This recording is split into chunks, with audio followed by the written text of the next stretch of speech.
1992년 12월 5일 오직 올바름만이 이 세상을 살아가는데 자신을 지켜주는 유일한 방패이다. 올바름을 잃는다는 것은 모든 것을 잃음을 의미한다. 참되고 깊은 지혜도 올바름에서 비롯된다. 올바름을 잃으면 지혜도 잃게 된다. 그릇된 생각과 언행은 아무리 당장은 극괴와 술수가 그럴싸해 보여도 잔꾀에 불과할 뿐이며 결국은 다른 사람보다도 자신을 기만하는 결과를 가져오게 된다. 다른 사람들이 아무리 해코지를 하려 해도 자기 스스로가 발음을 잃은 만큼보다 더 해를 줄 수는 없다. 다른 이가 주는 해는 참을 수도 있고 시간이 지나면 벗어날 수도 있으나 자신이 스스로 그릇된 길에 빠지게 되면 그 해는 치명적이다. 치유될 수도 없는 결정적인 파멸을 가져오기 쉬우며 그 괴로움은 견딜 수 없는 것이 된다. 수치와 가책을 동반하기 때문에 1992년 12월 7일 친인척은 핏줄로 연결되어 있다. 피는 물보다 진하다는 말도 있듯이 그러한 연결은 강한 인연이지만 그것도 배신 등으로 인해 끊어질 수 있는 법이다. 우리나라 역사를 보더라도 왕이 되기 위해 조카를 살해한 자도 있지 않았던가. 그러나 핏줄 못지않게 때로는 더 강하게 진정으로 인간과 인간 사이를 이어주는 것이 있으니 그것은 정의에 입각하여 그것을 이루고자 뭉친 사람들의 유대이다. 그렇기에 더욱 이러한 경우 올바름을 잃었을 때는 그 강했던 연결이 하루아침에 물거품이 될 수밖에 없다. 올바름을 지키기 위한 끊임없는 노력은 인간 관계에 있어서 필수적이다.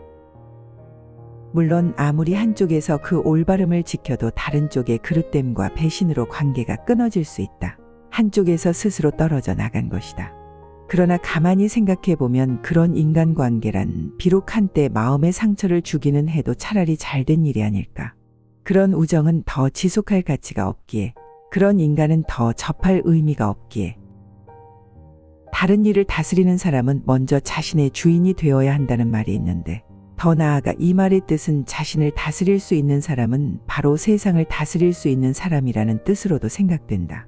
자기 마음을 다스릴 능력이 있는 사람이 무엇인들 못 다스리겠는가.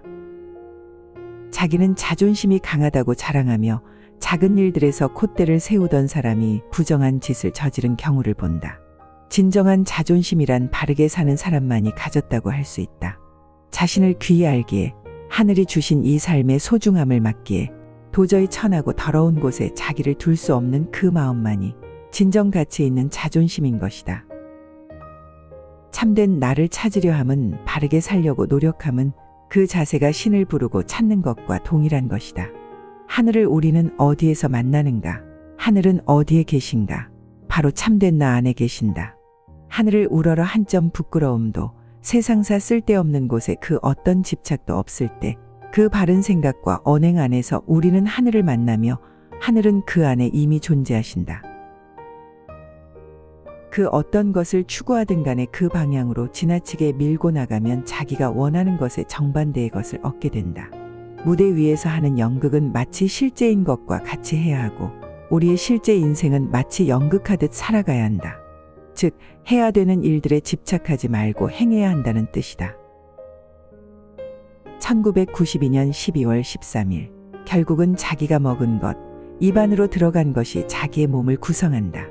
아무거나 막 먹으면서 건강할 수는 없다. 해로운 것을 먹으면 탈이 나기 마련이고 생명을 잃기조차 한다. 요즘같이 건강에 대한 관심이 고조되어 있는 풍토 속에서 사람들은 무엇을 어떻게 먹을 것인가 하는 데에는 마음을 무척 쓰면서도 자기의 정신을 구성하게 되는 요소들, 즉 머리에 어떤 생각을 담고 키워나갈 것인가에 대해서는 음식의 절반만큼의 관심도 없는 것 같다. 결국은 자기 육신이 되는 음식물에 주의하듯이 결국은 자기 정신이 되는 마음의 양식에 주의해야 한다. 아무 생각이나 마음에 함부로 심어서는 안 된다. 그것들은 다 씨앗이 되어 끝내 언행으로 나타나게 된다. 따라서 생각이 바르면 언행이 자연히 바르게 된다. 대개 눈에 보이는 언행의 조심들을 하지만 그보다는 마음에 들어앉게 되는 한 가지의 생각에 주의해야 한다. 품은 생각은 눈에 안 보이는 것 같지만 그것보다 더 뚜렷이 나타나는 것은 없기 때문이다. 자기의 생각과 언행이 일치하지 못한다는 것은 도덕적이지 못하다고 표현되기도 하지만 그보다도 그러한 현상은 정신적 고통의 원인이 되는 것이다. 우리 고통의 근본 원인은 생각과 언행이 서로 어긋나는 데 있다고 볼 때 우선 생각을 잘 다스리면 언행이 자연잘 다스려지고 그리하여 그 마음도 편안해지게 되지 않겠는가. 한 나라의 왕이 자기 마음을 잘 다스리면 나라도 자연히 잘 다스린다. 그리하여 나라가 평안해진다. 한 나라의 소란, 이것은 애당초 왕의 마음에서 시작되는 것이다. 금, 다이아몬드 등의 보석이 소중히 여겨지는 이유는 그 자체도 아름답지만 영원히 변치 않기 때문이다. 그만큼 사람들은 영원히 변치 않는 것을 좋아하고 소중히 생각한다. 우정도, 사랑도, 미모도 변하고 사라지는 것을 결코 원치 않는다.